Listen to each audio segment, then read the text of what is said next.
আসসালামু আলাইকুম প্রিয় দর্শক, সবাইকে স্বাগতম। আজকের ভিডিওতে আমরা এমন একটি বিষয় নিয়ে আলোচনা করব যেটি ওমানে যাওয়ার পরিকল্পনা করছেন এমন প্রত্যেক মানুষের জানা দরকার।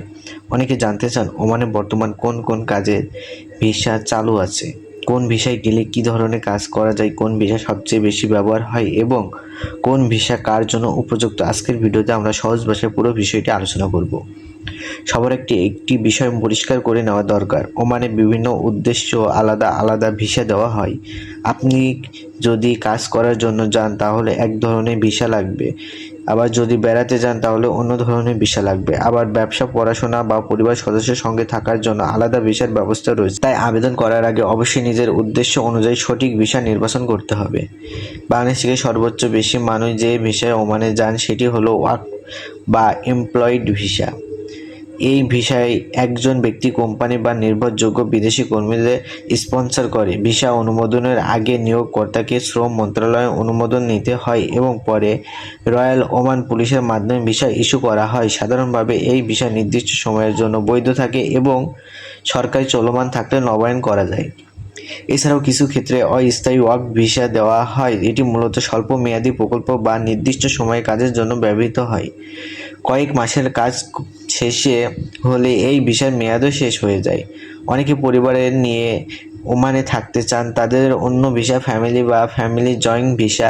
একজন বৈধভাবে কর্মরত প্রবাসী নির্দিষ্ট শর্ত পূরণ করলে তার স্ত্রী ও সন্তানদের ওমানে নিয়ে যাওয়ার জন্য ভিসা আবেদন করতে পারেন। যারা শুধুমাত্র ঘুরতে যেতে চান তাদের রয়েছে ট্যুরিস্ট বা ভিজিট ভিসা। এই ভিসায় কাজ করা বা আইন অনুমোদিত নয়। এটি মূলত ভ্রমণ, আত্মীয়স্বজনের সঙ্গে দেখা করার জন্য স্বল্প সময়ের জন্য ওমানে থাকার উদ্দেশ্যে ব্যবহার করা হয়।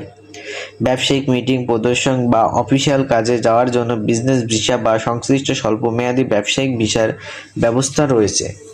এই ভিসা ব্যবস্থাপনা কার্যক্রমের জন্য, চাকরি করার জন্য নয়।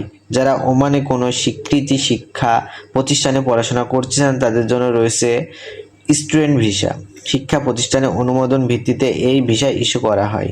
ওমানে বিনিয়োগ করতে অগ্রণীদের জন্য রয়েছে ইভেন্টে রেসিডেন্স বা গোল্ডেন ভিসা। নির্ধারিত বিনিয়োগের শর্ত পূরণ করলে দীর্ঘমেয়াদী নবায়নযোগ্য বসবাসের সুযোগ পাওয়া যায়। এটি সাধারণ কর্মসংস্থান ভিসা নয়, বরং বিনিয়োগকারীদের জন্য বিশেষ একটি ব্যবস্থা। এছাড়াও কিছু বিদেশ উদ্দেশ্য ভিসা রয়েছে, যেমন ট্রানজিট ভিসা, গবেষণা ভিসা, শিল্প ভিসা, ট্রাক ড্রাইভার ভিসা এবং সরকারি সফরের ভিসা। এগুলো নির্দিষ্ট পরিস্থিতিতে এবং নির্দিষ্ট যোগ্যতার ভিত্তিতে দেওয়া হয়। এখানে একটি গুরুত্বপূর্ণ বিষয় মনে রাখতে হবে, ওমানে ভ্রমণ ভিসা নিয়ে গিয়ে কাজ করা আইন বিরোধী। কাজ করতে চাইলে অবশ্যই বৈধ ওয়ার্ক ভিসা দিয়ে থাকতে হবে। ভুল ভিসায় কাজ করলে জরিমানা, ভিসা বাতিল, দেশে ফেরত পাঠানোর সমস্যা হতে পারে। যারা ওমানে যাওয়ার পরিকল্পনা করছেন তারা কোনো দালালের কথায় বিশ্বাস না করে ভিসার ধরন, নিয়োগযোগ্যতা এবং কাগজপত্র ভালোভাবে যাচাই করে তারপর সিদ্ধান্ত নেন। সঠিক তথ্য জেনে আবেদন করলে প্রতারণার ঝুঁকি সময় কমে যায়।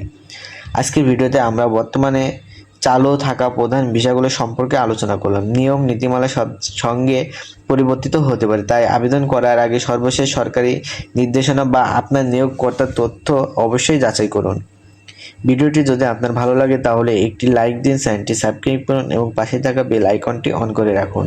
ওমান, মালয়েশিয়া এবং বিভিন্ন দেশ সম্পর্কে ভিসা ও চাকরির সর্বশেষ আপডেট পেতে আমাদের ভিডিওটি সবার সঙ্গে শেয়ার করে রাখুন এবং আমাদের সঙ্গে থাকুন। সবাই ভালো থাকুন, সুস্থ থাকুন। আল্লাহ হাফেজ।